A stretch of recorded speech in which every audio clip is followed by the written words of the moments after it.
Welcome to our channel. கோவிலில் கொடுக்குற டேஸ்ட்டில் சக்கரை பொங்கல் வீட்டில் எப்படி செய்கிறதுன்னு பார்க்கலாம் வாங்க.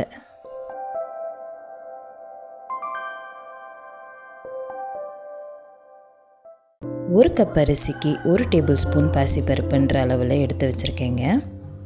2-3 டைம்ஸ் நல்லா வாஷ் பண்ணி எடுத்துக்கலாம். அரிசியை ஊற வைக்கணுன்ற அவசியம் இல்லைங்க.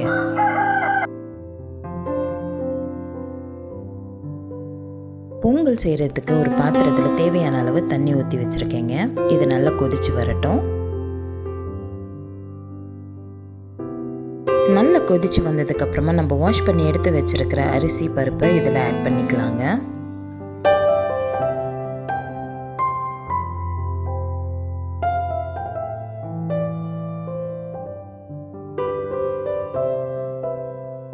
அரிசி நல்லா வெந்ததுக்கப்புறமா நல்ல ஒரு தடவை இந்த மாதிரி மசிச்சு விட்டுக்கோங்க.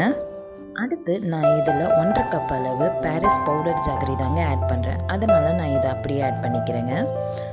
சப்போஸ் நீங்கள் மண்டை வெல்லம் யூஸ் பண்ணுறீங்கன்னா நீங்கள் தனியாக பாகு காய்ச்சி வடிகட்டி இதில் சேர்த்துக்கலாம். அடுத்து இதில் ஏலக்காய் பவுடரையும் ஆட் பண்ணிடலாங்க.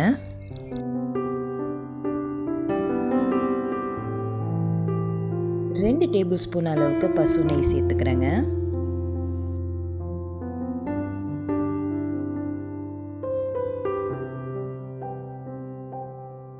கடைசியாக நெய்யில் வறுத்த முந்திரி திராட்சையும் சேர்த்துடலாங்க.